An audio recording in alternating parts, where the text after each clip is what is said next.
تو حضرت عمر رضی اللہ عنہ وہ ہے جن کی رائے کے موافق اللہ رب العزت نے قرآن کی تقریباً 22 آیات نازل فرمائی ہیں. اور حضرت عمر رضی اللہ تعالی عنہ کا دور بڑا سنہری دور تھا، عدل انصاف. 22 لاکھ مربع میل کے اوپر حضرت عمر رضی اللہ عنہ نے اسلام کے پرچم کو لہرایا. قیصر و کسریٰ جیسے آج کل کے خنزیر امریکہ، برطانیہ، روس، فرانس، یہ آج کے خنزیر ہیں جیسے طاقتور ملک کہتے ہیں نا جن کو، اس وقت کی یہ طاقتیں قیصر و کسریٰ تھیں. حضرت عمر رضی اللہ تعالی عنہ نے ان کے غرور کو خاک کے اندر ملایا. قیصریت ختم، رومیوں کی سلطنت ختم، اور ایران اور کسریٰ کی سلطنت بھی ختم. حضرت عمر رضی اللہ عنہ کے قدموں کے اندر ان کے تاج لائے گئے. آدھی دنیا کے اوپر حضرت عمر رضی اللہ تعالی عنہ نے اسلام کا پرچم لہرایا، لیکن اپنی زندگی اسلام کے مطابق، سادگی کے مطابق. فرمایا لوگوں کی ضروریات کا اتنا خیال تھا حضرت عمر رضی اللہ عنہ کو. فرمایا اگر فرات دریا کے اوپر کتا بھی پیاسا مرے گا تو عمر سے اس کا حساب ہوگا. کتا کیوں پیاسا مرا ہے؟ جانور کے بھی احساس تھا، احساس جانور کا. آج ہمارے حکمرانوں کو کتنا بڑا احساس ہے. اگر کوئی مسلمان سورج سے دھوپ لے رہا ہے تو کیوں مفت کی لے رہا ہے؟ ٹیکس کیوں نہ لگائیں اس کے اوپر؟ یہ سولر ہے نا، اس کے اوپر بھی تو ٹیکس لگا ہے نا. مفت کی دھوپ جو ہے مسلمان لے رہا ہے تو کیوں لے رہا ہے؟ پانی کے اوپر ٹیکس، ہر چیز کے اوپر ٹیکس.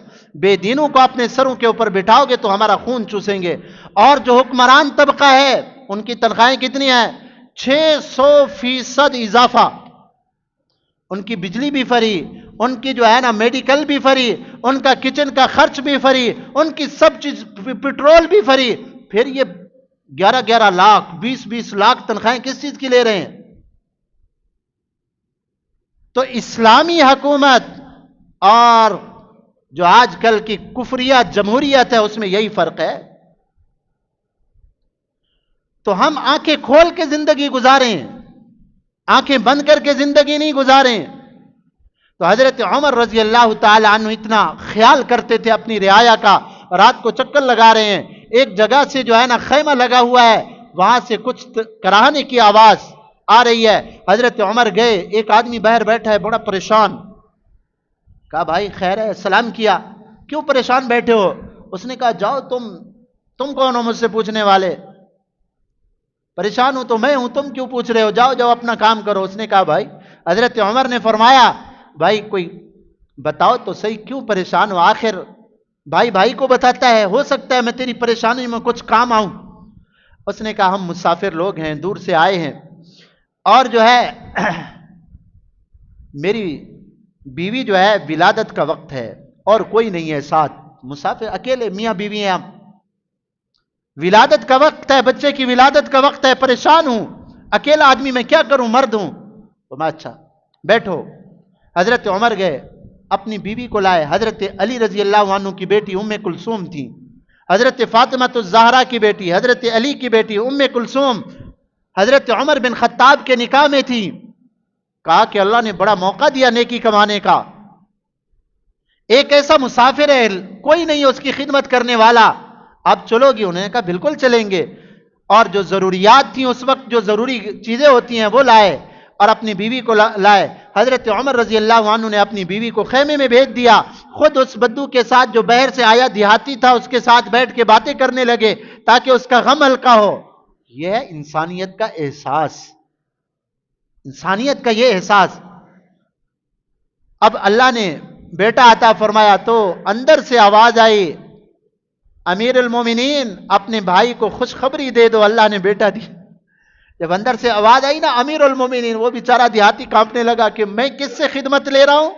امیر المومنین سے، جس سے قیصر و کسریٰ لرزاں ترساں تھے، ڈر رہے تھے، وہ امیر المومنین میری خدمت کر رہا ہے. یہ سعادت ہے. اللہ کسی انسان کی خدمت کرنے کی توفیق عطا فرما دے، یہ سعادت ہے. تو حضرت عمر نے فرمایا بھائی ڈرنے کی کیا بات ہے، میں آپ لوگوں کا خادم ہی تو ہوں۔ تو یہ تھے حضرت عمر رضی اللہ عنہ، اور حضرت عمر رضی اللہ تعالی عنہ کا دور بڑا سنہری تھا۔ حضرت عمر رضی اللہ تعالی عنہ نے 36,000 شہر فتح کیے، 36,000 شہر فتح کیے حضرت عمر نے اپنے دور کے اندر۔ اور ایسا نظام تھا، ہزاروں میل دور اسلامی لشکر لڑ رہا ہوتا تھا، ہدایات حضرت عمر دے رہے ہوتے تھے، رابطہ ہوتا تھا کہ اب جنگ کا نقشہ یہ ہے، حضرت عمر کی ہدایات ہوتی تھیں، لشکر کو اس طرف لے جاؤ، یہاں سے حملہ کرنا ہے، ہدایات حضرت عمر دے رہے تھے۔ اور اپنے زمانہ کے اندر حضرت عمر بن خطاب رضی اللہ عنہ نے 900 مسجدیں وہ بنوائیں جن کے اندر جمعہ ہوتا تھا، جامع مسجد 900، اور 4,000 مساجد دوسری بنوائیں، اور ائمہ مقرر فرمائے، امام، اور ان کا وظیفہ سرکاری خزانے سے ہوتا تھا۔ جب تک اسلامی حکومتیں تھیں نا، تو جتنی بھی ائمہ کرام دینی کام کرنے والے مدارس، مساجد، علماء ہوتے تھے، جب تک اسلامی حکومتیں رہی ہیں ان کے وظائف حکومت ادا کیا کرتی تھی، اور یہ لوگ بڑے اطمینان سے دین کا کام کر رہے ہوتے تھے اور دین پھیل رہا ہوتا تھا۔ جب سے منحوس قدم انگریز کے لگے ہیں، انگریز کے منحوس قدم جب لگے ہیں اور اسلامی خلافت کو ختم کیا گیا ہے، اب اس کے بعد یہ سارا نظام درہم برہم ہو گیا مسلمانوں کا۔ آج ائمہ کرام کا کوئی پرسہ حال نہیں ہوتا، ساری زندگی ایک امام جو ہے نا ایک علاقے میں کام کرتا ہے، آخر کے اندر اس کا جنازہ بھی کرائے والے گھر میں اٹھتا ہے۔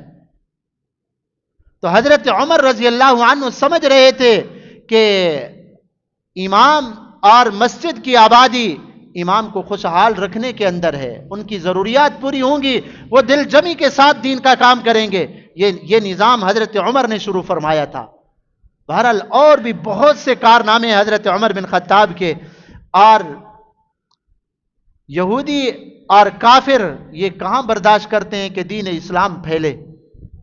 اس لیے سازش کے تحت حضرت عمر نماز پڑھا رہے ہیں فجر کی، پہلی رکعت کے اندر ہیں، ابو لولو فیروز مجوسی تھا، مجوسی آگ پرست، اس خبیث نے آ کے حضرت عمر کے اوپر حملہ کیا، اور یہ ناف والی جگہ پہ خنجر مارا، دو دھاری، دونوں طرف سے اس کو جو ہے نا دھار لگی ہوئی تھی، وہ خنجر لگایا، زہر کے اندر زہر آلود تھا، حضرت عمر مصلی کے اوپر گر گئے، اور حضرت عبد الرحمن پیچھے کھڑے تھے، ان کو اشارہ کیا کہ ذرا جلدی آئے نماز پڑھائیں۔